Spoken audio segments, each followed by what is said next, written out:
The broadcast is now starting. All attendees are in listen-only mode. Welcome, everyone, and thank you for joining us. I'm Janice, the National Account Manager for Blue Line Magazine. Today's event is way more than just a webinar. During this one-hour workshop, you will learn how you can make incremental steps to streamline your investigations and save time by leveraging recent advancements in technology. Before we get started, you'll notice a spot on your webinar interface called Handouts. Please click that link to download and print off the PDF you'll use during the workshop. If you have any questions during the webinar, type them into the questions box. They will be answered at the end. If we don't have time to get them all in, don't worry, your answers will be emailed to you later. While you do that, let me tell you about our speaker, Vishal Dhir. Vishal is Axon's Managing Director for Canada and Latin America. He is leading Axon's efforts in establishing their technology platform with international law enforcement agencies and has spent over 10 years helping community-focused organizations like municipal government and nonprofits implement cloud-based solutions. And with that, I will hand you over to Vishal. Thanks very much, Janice. And thank you all for joining in today's webinar. I'm excited about this session because I feel like there's a lot of opportunity for police and public safety in general to benefit from leveraging technology for your investigations, whether it's as simple as a traffic stop or investigating a major crime. I've always been fascinated by technology, not because of how it works, but because of all the efficiency and learning about how to do things better. I'm not a tech guy by any stretch, but I do enjoy learning new things that'll make my life easier, and I'm sure that's the reason why you're on the phone today. I'm really passionate about what I do at Axon because public safety is really at a tipping point. Technology can be really transformative to what you're doing in the field today. You're all going to remember a time when in your policing careers where there was a shift on how you did your day-to-day business. Older members I speak to about technology always tell me about a time when they went from carbon paper to MDTs in their cars, and now they're using mobile devices, and some are using body cameras for interviews and statements in the field. Over the last few years, I've had the opportunity to visit with most of the agencies in Canada and spend a bunch of time with leadership and members of all ranks and learning about public safety in general, not just from the policing standpoint, but from the court system as well. So I'm really excited to share with you real opportunities where technology can enable you through helping with investigations, best evidence capture, and ultimately the disclosure process. So today I'm going to start talking about technology in general so I can frame today's webinar. So how many people are familiar with the Apollo moon landing? So the fun fact for today is that the processors in your iPhones, your Android phones, your smartwatches, etc., are millions of times faster than the guidance computer that landed that satellite on the moon. Now that's how fast technology is moving in today's world, and it's only going to get faster and faster. So for all the people that are on the line that were before the 90s, this should look really familiar to you. So this is how knowledge was transferred about all topics not that long ago. I had a set of Encyclopedia Britannicas at our house. This was common ground for a lot of people that were growing up not that long ago. But how do we do this stuff today? Think about how you have interactions with information today. Now you have access to information instantly on any topic. If you don't know something, it's really easy to Google it. If you want to learn about a new topic, you can find the Wikipedia page. I like sharing this example because it shows how quickly things have changed in our personal lives. We went from having sets of encyclopedias in your home and in your libraries that you can look up info on to having the ability to learn anything that you want in a world through a simple search that's a few clicks away. Music is another great example of this industry. Music is another great example of an industry that changed significantly because of disruptive or transformative technology. The first time I ever purchased a record, I bought Bon Jovi, Slippery When Wet, and Def Leppard's Hysteria in the mid-'80s. As a side note, this is usually when I lose all credibility with the audience, so I'm hoping you guys can stay online for after this. But really, music went from records to tapes to CDs, where you could listen to your favorite albums in Walkmans and Discmans in a more portable manner. Then in the early 2000s, Apple introduced the iPod, and that really changed how music was listened to as well. So you had MP3 players that really disrupted the music industry further. Now you could have thousands of songs just in your pocket at any time with whatever playlist you wanted. This totally changed how you consume music. And you didn't even have to buy a full album anymore. You could make your own playlist by yourself with streaming apps, with streaming information, with buying single MP3s, and you could have tens of thousands of songs wherever you went. Fast forward to today, and you can simply download Spotify, and you have access to over 30 million songs anywhere you want, anytime you're connected to the internet. The same goes with YouTube. The same goes with any clips that you want to see. They're completed today in today's world. Now, where do you access all this information today? It's usually your smartphone. So this is a great example of convergence for disruptive technologies. Everything we've talked about so far, and now that's available from this one device. If you think about that for a second, it's changed how you do everything in your personal life. I could take a picture right now. Anyone on the phone could take a picture right now, send that image to anywhere in the world. You could check your email, you could check sports scores, you could check the weather, all at the same time from this single piece of technology. This is how it's simplifying everything that we do in our personal lives. You're probably on your phones right now as well during this webinar, and this is the power of this tool. It gives you the ability to do anything that you want from the pocket of your device. I like sharing this example as well because it shows how pervasive this technology is in our personal lives.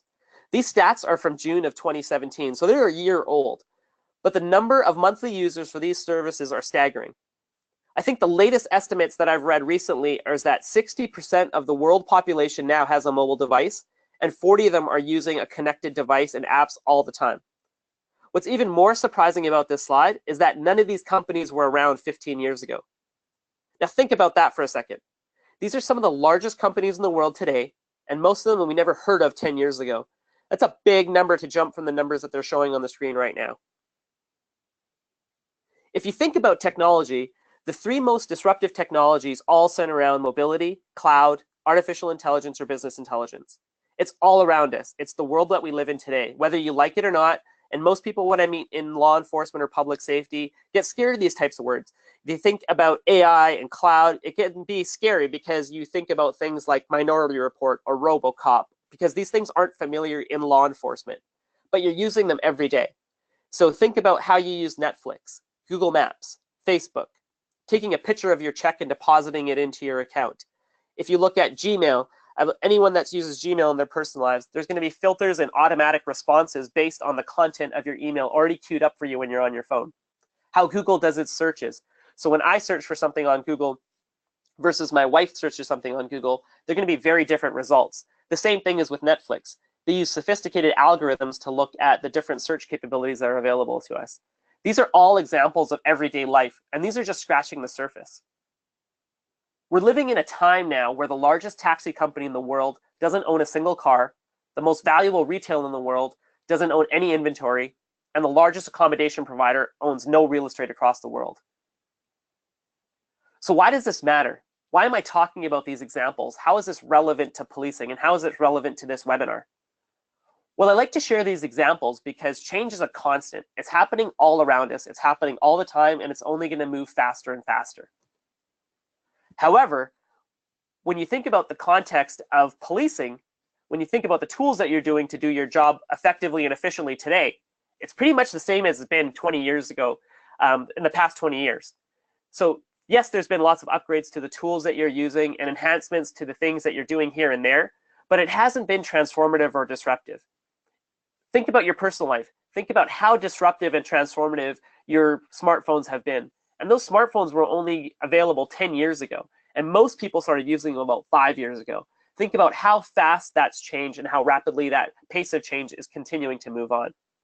Now consider for a moment that most of the time that you show up on a scene, the police are likely the only ones without a camera on them now.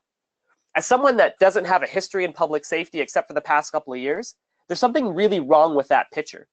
When you look at the technology that you're using in your personal life versus your professional life, do you ever ask yourself, what would you rather use? There was a survey done in the States a few years ago where members said that 63% of the members that were surveyed said that the technology that they used in their personal lives was much more better than what they were using in their professional lives. Now, as a public citizen, that's a really scary stat to hear. So why is it in Canada that we're not leveraging the technology that's available and in use by public safety agencies all around the world? A lot of agencies are starting to use this technology to help them identify, capture, store, share, and optimize what's being collected from the field. But yet in Canada, we've been a little bit of a laggard.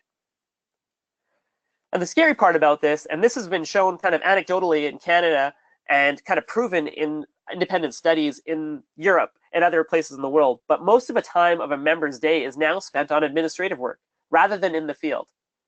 Now, this is a patrol-based statistic, but many plainclothes investigators that we've spoken to have even spent more time behind a computer trying to build their case, seeking charge approvals. It might seem that it's never ending for those types of people.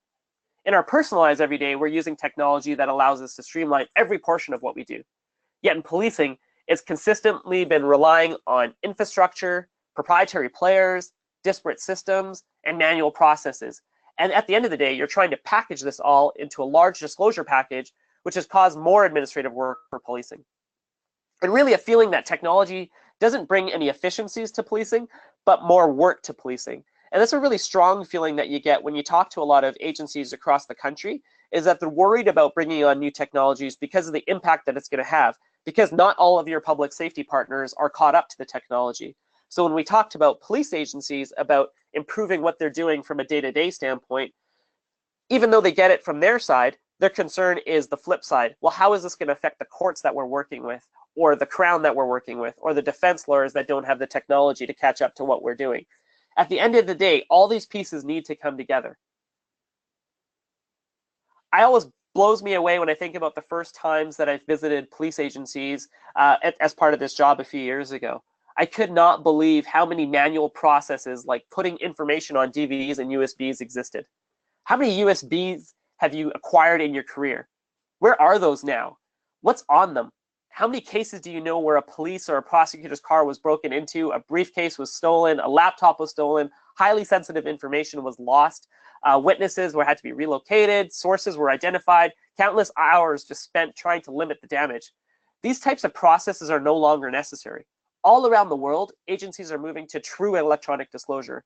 The reason why I say true electronic disclosure is because I know a lot of provinces in Canada are starting to work on electronic disclosure, but it's really just meant for PDFs and pictures. That's not really electronic disclosure, because most of the cases that you're working on from the people that I speak to is that they involve some sort of video, whether it's an interview room footage, whether it's CCTV footage, whether it's something that's pulled from public CCTV, any of those types of video that can be captured. All those are becoming part of a court case as well, but yet you're still having to burn those onto a disk. I always akin this to when I started working with law enforcement a few years ago. I couldn't believe that the information was shared on USBs and DVDs. It's really unbelievable when you think about it from the public perspective. When I got married 9 years ago, every picture that I received was on a DVD, whether it was from friends, whether it was family or photographers. I have a shoebox full of them sitting in my room right now. I've had 3 kids since we've gotten married, and we've never shared a picture of our kids on a DVD to anybody in our family all over the world. Think about that for a second. How many of your computers that you're watching this webinar right now likely have a DVD player? It's very often that you don't see those types of things. Think about how many of you have shoeboxes or boxes full of your notebooks with notes from various investigations throughout your career. This is all physical infrastructure that you're keeping around with you that you're not really able to data mine for. And if you think back at the slide that a few slides ago when I talked about those largest companies, the difference in what they're doing is that they're using that information as an asset. Now, all this might seem like it's only applicable to general duty or patrol officers. However, across the board, we're seeing that every member that can be part of a complex or major investigation, or even a minor investigation, can be part of this process. Most members we talk to even discuss the challenges that they have with the inefficiencies that are part of the processes throughout the capture of that evidence from the field to sharing it and presenting it to the courtroom. When you take a step back and look at that, it's pretty surprising as well. Especially for me, again, when I came from outside of policing industry, you don't really think about how information is shared and it's processed. But learning the ins and outs over the last few years is pretty shocking as a public citizen to see how many different data silos and how much information is shared in different ways. And I bring up data silos because that's how you're sharing information today. When you bring information back into an agency, CCTV footage is usually going on a server for only CCTV footage. If you're using in-car footage, it's usually only going back to footage for that in-car server. Interview room is the same. It's a standalone system. A lot of Canadian agencies are using straight to DVR burning. Digital photos works the same way. You have your ident folks that are taking pictures and they have their own server. And then some agencies have implemented body cameras now as well. And again, that's on its own separate platform. When you think about all these different data silos, someone has to aggregate all that information. And typically for a small agency or a mid-sized agency, that's happening from your own members. And that's a large cost to the agency. It's usually not thought about in those parameters because this is the way that it's always been done in policing. But this is a real challenge because that's your costly asset. You have to think about how you can make this process more efficient. When you think about how many stakeholders that you interact with on a regular basis as well, this is where it becomes a really big problem. Think of all that administrative analysts that are on the line right now. How many different areas or stakeholders are you collecting information from for a specific case? Again, this all adds up quite extensively. And finally, once it's all aggregated, then you have your disclosure piece. So I'm sure for many investigators, disclosure causes a lot of grief. But it doesn't have to be such a challenging process. And I'll share examples with you on this, on how other countries, and even within Canada later on, or how are they doing this with similar court systems to us, to get rid of this kind of picture of taking physical boxes, physical evidence to the court systems as well. So let's take a deeper look at this now in the context of investigation. So whether it's an incident, an accident, a break and enter, a domestic violence call, a homicide, a gang shooting, basically any incident, you're going to be called to the scene. So the dispatch starts getting calls. And let's face it, you're not the first one on the scene anymore. Anyone with a cell phone that's taking pictures or videos of what's going on and it's occurring in a public place, you're going to have that information readily available. But again, it's going to be from the public perspective. Patrol arrives on the scene, and now they're sharing that information back to investigators. And usually that's done by telephone calls or text messages, and you're describing what's happening on the scene. Patrol starts identifying witnesses, they're taking notes in their notebooks, and initial statements from any witness that can help recreate the scene. If it's a shooting, a gang investigation, FIS are usually called in to start gathering that evidence as well. So the scene canvas is fully underway. Now you're trying to scribble down your notes to help you recollect conversations with witnesses or statements to follow up with later. Now consider if you're on the scene, that you have a video or an audio statement gathered rather than relying on your notes. What's going to be more helpful during your investigation? The truth of the matter is that the potential evidence is flying around you all the time. Because you're only capturing evidence as fast as your pen writes. It's just it's akin to writing notes when you're listening to a lecture, or when you're writing notes when you're listening to something in school or in a meeting. You're only going to capture that information that's important at that piece of time. But as you're writing that information, you're missing all the other information that's coming in. And that's no one's fault. That's just human nature. That's the reality of the world that we live in. But imagine if you could take a video or record each conversation, then re-listen to that and review it for specific points. How would this help you when you're capturing best evidence that you're looking for later on? Think about that for the context of this. Think about how we consume information today. As an example for you to think about how Twitter works, or summaries or highlight videos work. Reading the full story from a newspaper of an article of a past Super Bowl or a hockey game or the Stanley Cup Finals or even the World Cup right now. Those are all things that are going on in the newspaper. But what gives you a better experience?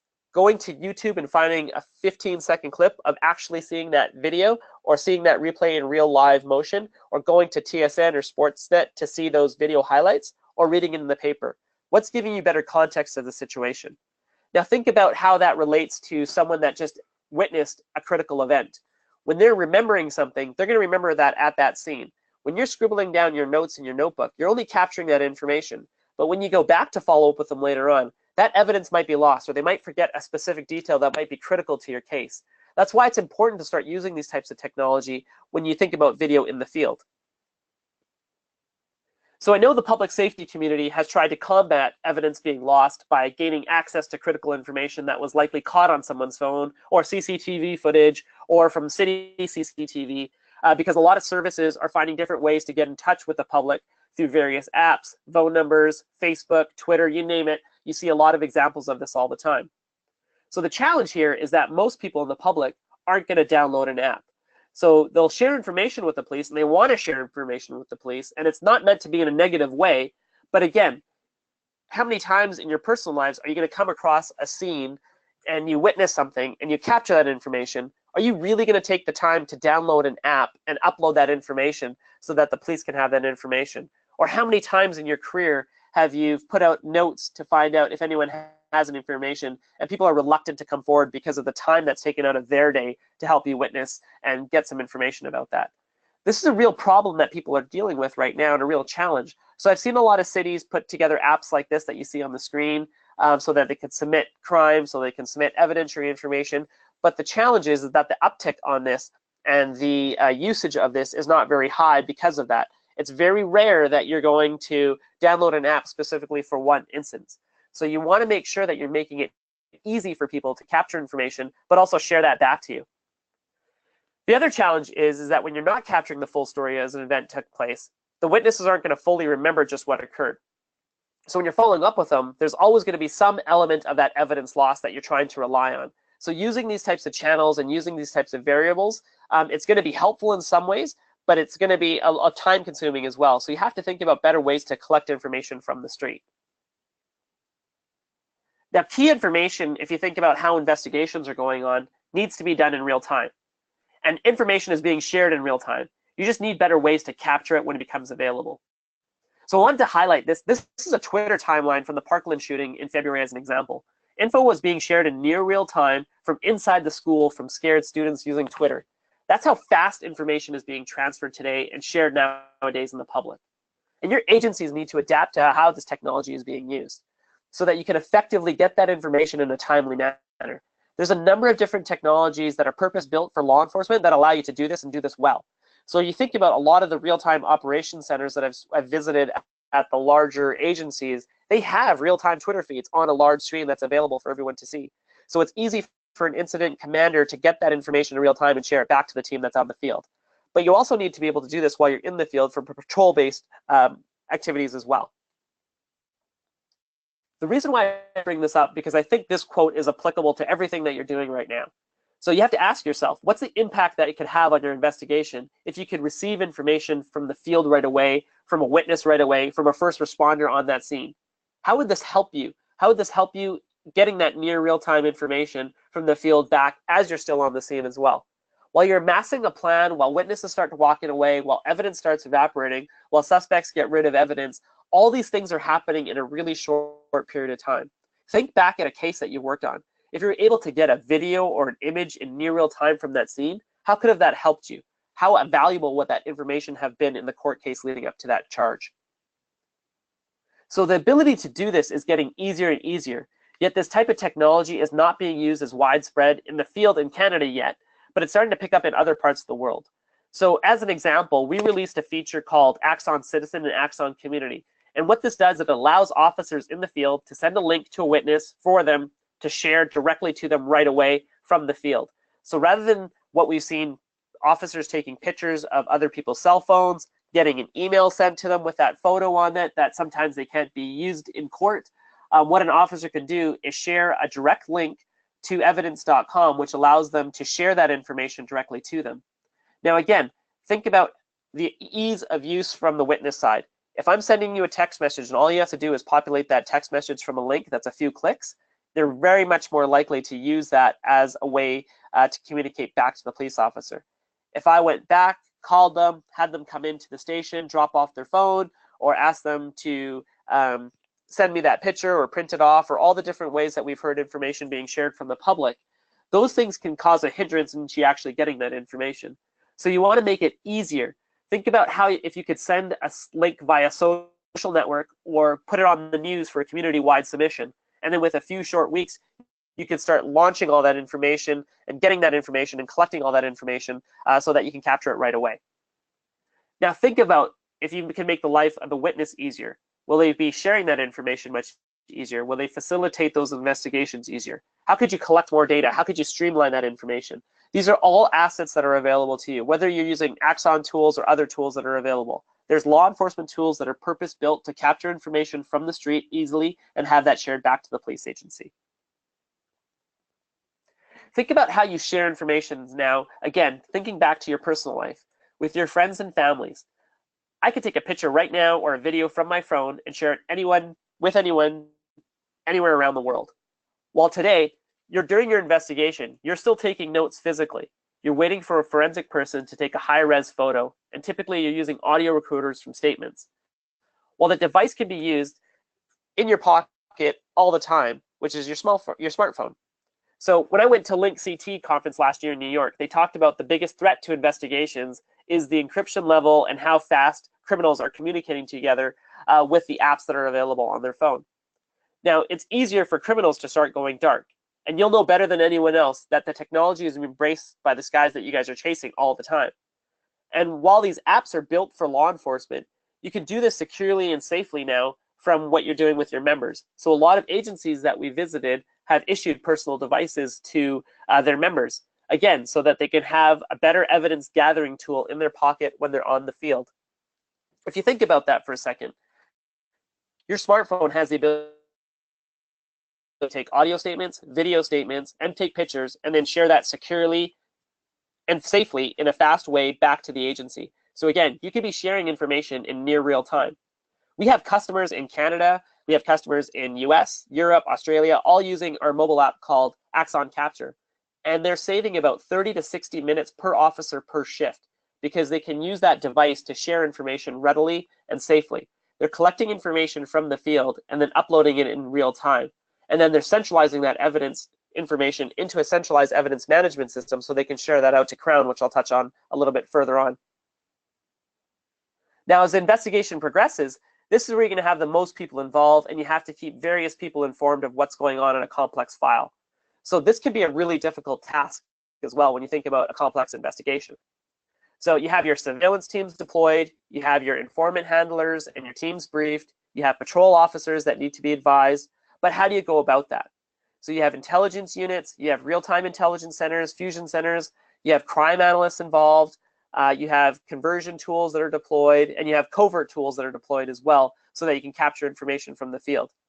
Yet from what I hear about this process, this information is rarely centralized and it's not easily deployed to those who might need it. So this is where you all need to think about the big challenge around you. So previously we mentioned all those data silos. One of the biggest challenges of having disparate solutions for managing the evidence is getting the right information to the right person at the right time. Your timelines are created and your briefs are happening regularly. But again, technology is not being used as an enabler here. If you think about the administrative overhead and the cost that goes along with it, cost isn't only in dollars, but it's in people and time resources. When information is being shared, it's being done over USBs, it's done being burning disk, it's done physical laptops, it's physically shared with somebody beside you or in another department if you're working on a multi-jurisdictional case. The challenge here is that you're going to have multiple copies created as well. So there's multiple people not only storing information, but they have to copy that information to share and spread out the information as well, not only to your own agency, but to your public safety partners. Now, has anyone on the phone ever misplaced a DVD or needed an extra copy of a DVD because something went missing? Now think about this example for a second. Bring it back to our example of earlier when we talked about how easy our smartphone is to share information. This is all relevant because this is all what can be happening in policing world as well. Everything that you're doing right now is from that single device, your smartphone. But yet in policing, on a daily basis, information is kept in silos. Then you have to go through separate processes of downloading that information either on a DVD or transferring it onto a USB. So again, when's the last time in your personal life that you burned a disk to share information with someone? It just doesn't happen anymore. Think about this, for example. Now think about how many DVDs your agency produces in a year. Now the time to receive it, to manage it, to store it, to mark it, to redact it, all those things. How much time could you actually save if that process was eliminated? If you could electronically disclose the way that most provinces are starting to do with PDFs and images. We have agencies that we've met with that spend about 15,000 DVDs burned a year to share with their partners. That's on the low end. We've heard agencies up to 250,000 DVDs burned a year. And then from some of the mid-size agencies and some of the Crown Council that we've talked to across the country, they burn about 50,000 DVDs a year.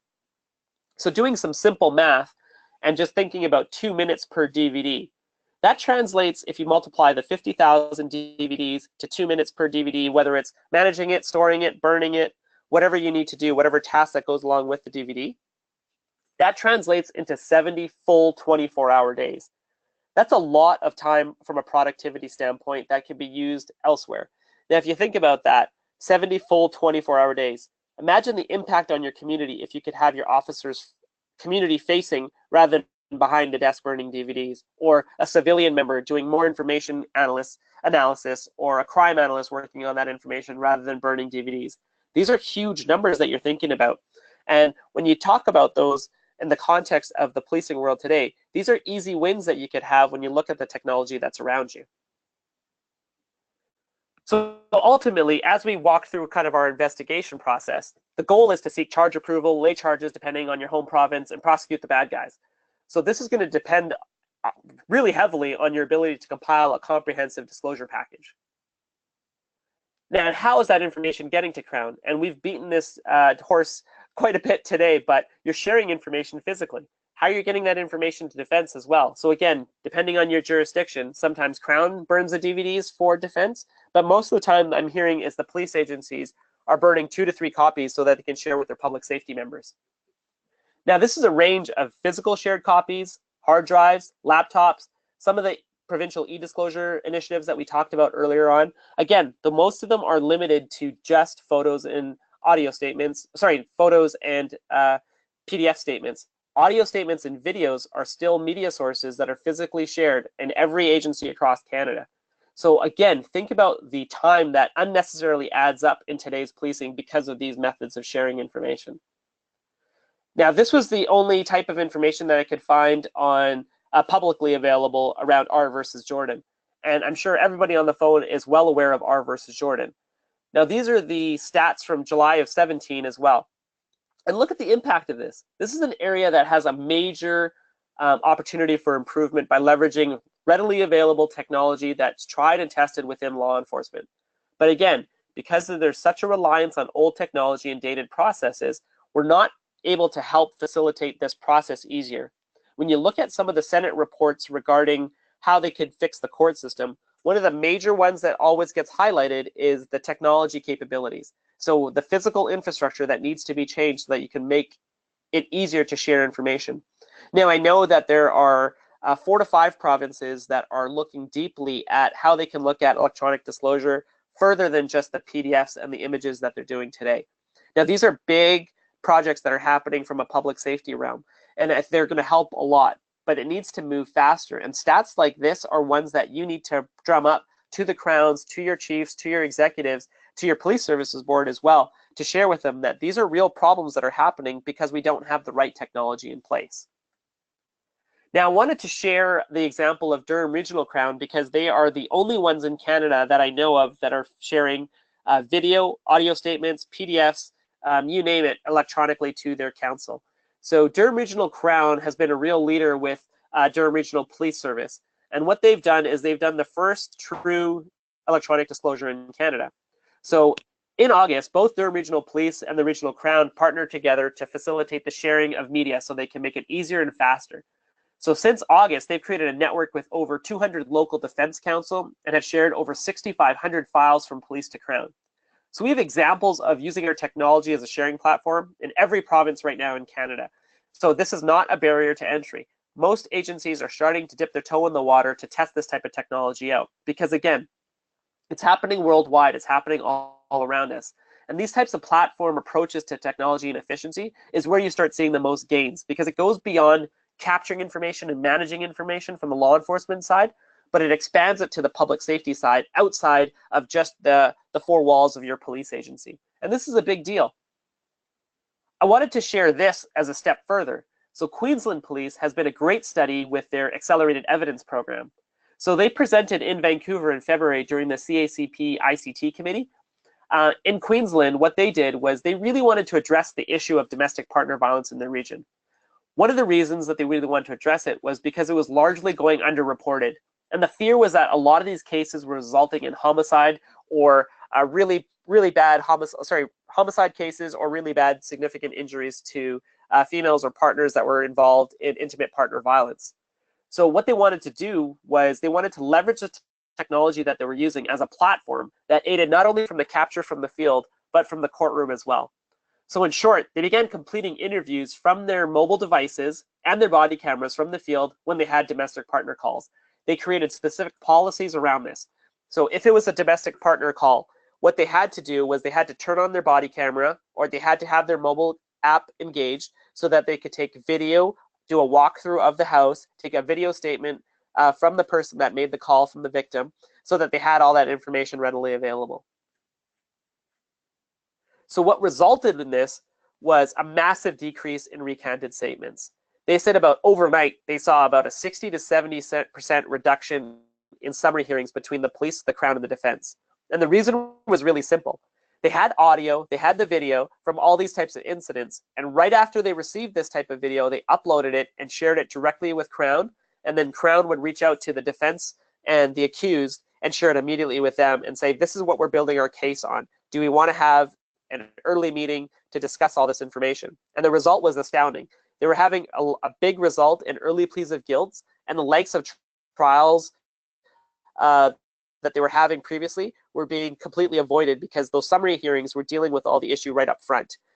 There's a great quote from the case study, and I can share out the video link later on as well when we send out the material, but there's a great quote from that case study where one of the members talks about the impact of having the audio statement or the video interview shown in a courtroom rather than just reading the transcript. Now think about that difference. If you're somebody in the jury or if you're a judge and you're reading a statement about a domestic violence crime versus watching the video where you can actually see the aftermath, you can see the house, you can see the victim in their state, all those things matter because a lot of you on the phone will realize that when you've gone and done these investigations or an interview later on, a lot of times the victim will recant their statement because they've had some time to think about the impact of what's going to happen later on. But really at that moment, what they want to do is share their story. But later on, they typically recant their statement because they don't want to miss out for whatever reason on what's going on with their relationship. So these are big challenges that they had to deal with. So the great result that they had was that they actually had an increase in reports. What they saw from having all this information shared, and they publicly went out with it on the news, they actually had an increase, a 22% increase in reporting of domestic partner violence after they launched this pilot program to share information with the Crown and the defense easier. So this was a big win for them because, again, like I mentioned at the top of the case study, one of the big challenges that they had was that they felt that this was largely going underreported. Now that they were showing that results were being handled, this problem was actually being dealt with. More women were coming forward, or more people that were involved in intimate partner violence were coming forward because of this. So what they did was they disclosed all the evidence electronically, and they did conference calls with the Crown and the defense to review the information on our web-based platform. And this allowed them to share that information easily and effectively.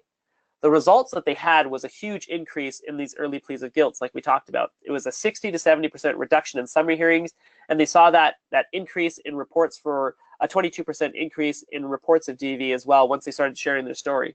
So I think we take for granted how easily we share information in our personal lives and how we leverage technology without even knowing it in most cases. And when we have access to this type of information and you have access to these types of tools that are already being used in law enforcement all around the world, I think, again, we take for granted how simple this solution was.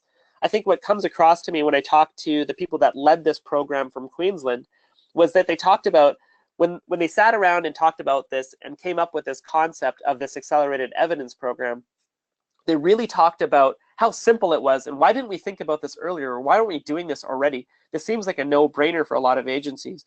And now when they present, a lot of people feel that same way. Hey, we're getting these results. We're getting these great results from this. This is a really simple way to do this. Everything is above grounds when you talk about the legal impacts of it, and it's actually resulting in saving lives.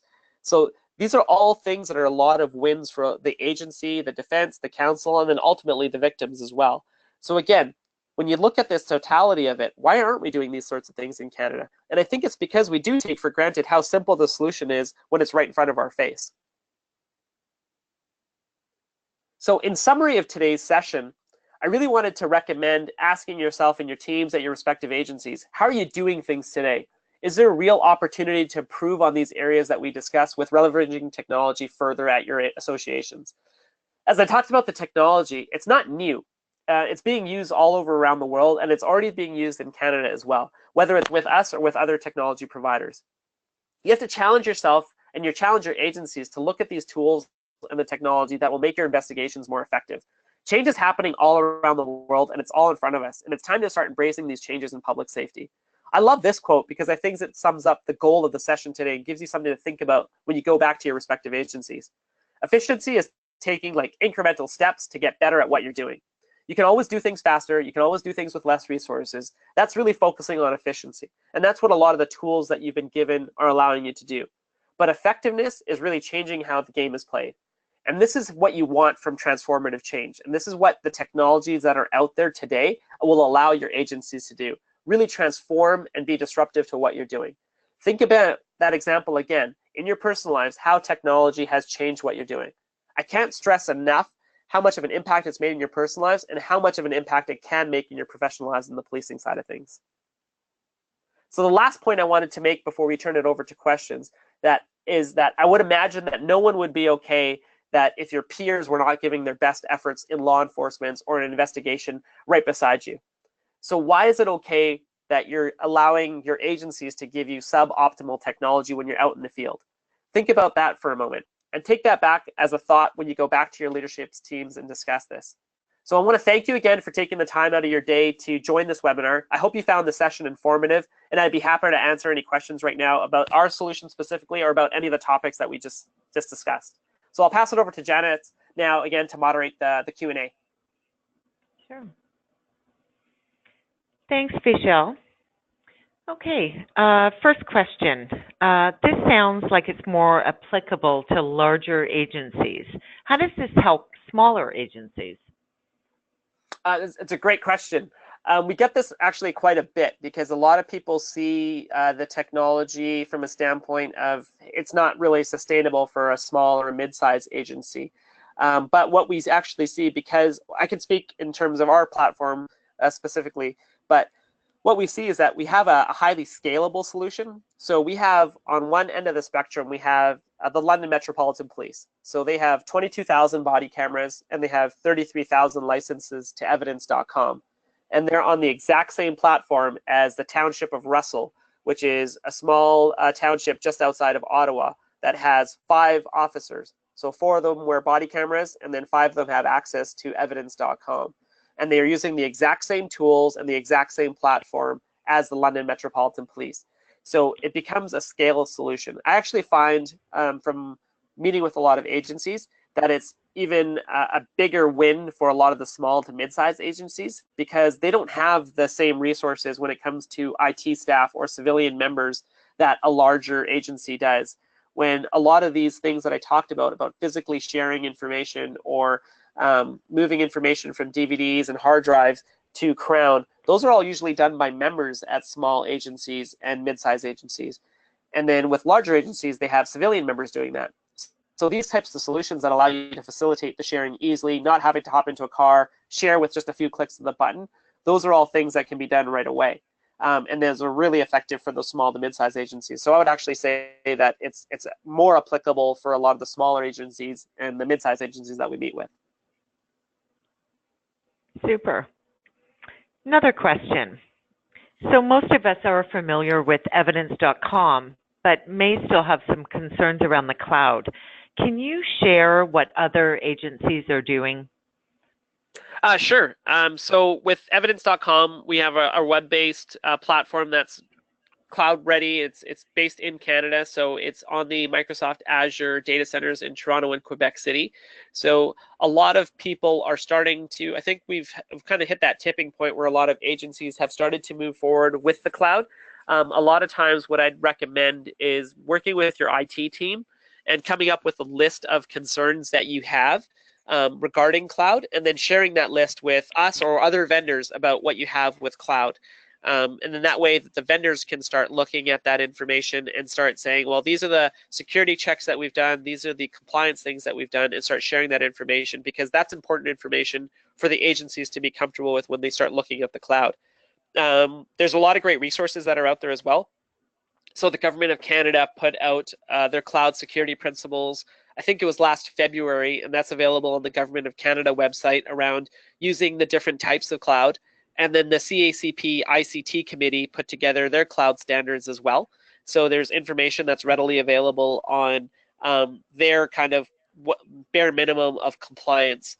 The one thing I will add as well is that when you look at the cloud applications, is that some vendors will leverage the security and the infrastructure and the certifications of their cloud provider. But you also want to make sure that your application has those same certifications. So it's really important not just to look at the security of the cloud hosting environment, but the application itself. So it's kind of, if you think about like in layman's term, I guess the best way to think about it would be like a gated community. So your gated community is your cloud provider. So ultimately, they're going to have the secure gates and the fence that's around your gated community.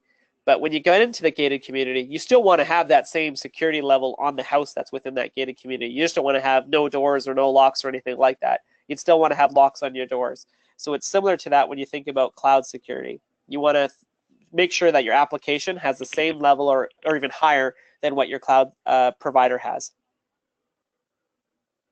Super. So on that note, in case we have to move away from a cloud solution at any time, how do we get our data back? So again, great question, because one of the first questions you should probably ask any cloud provider when you're working with them is about how you get your data information back if you fall out of love with them. So and I can only speak specifically to Axon and evidence.com, but contractually in our agreements, we have an out clause for our agencies that we work with, so that we have to provide their data back, because ultimately the customer owns their own data. So we don't have any access to it. The customer owns all their data, and it specifically says that in the contract. And then if the contract was to end, we have to provide that back in a usable format. Another key thing to think about, actually, when I said usable format, is that a lot of vendors, and you have to start asking these types of questions when you start looking at cloud providers, is that looking at proprietary players versus open standard types of players. So if you're looking at CCTV footage, body cameras, in-car footage, anything that captures information or video or audio, you want to make sure that it's not relying on a proprietary player, because that just creates another data silo like we talked about earlier on as well. So what you want to do is make sure that any vendor that you're working with, us included, is working in a standards-based format, so that if you do use us and then move to something else, that you're still able to use that data and that metadata that you've collected, because you don't want to rely on a proprietary player in the future if you decide to move on from whatever company you're working with. Super. That was really well answered. It looks like we've wrapped up all our questions. So I am now going to thank Vishal. Thank you for your insight and information. That was fantastic. And on a side note, we'll be sending out a survey to all of our attendees today via email after this for some feedback. Please take the time to fill it out so we can serve you better. And if you've learned anything, please pass it on, tell your colleagues, tell your friends. Again, thank you, everyone. And I will wrap up with keep reading Blue Line. Check out our website, blueline.ca, for more news, trends, products, and in-depth features. Bye for now, and thanks again to everyone.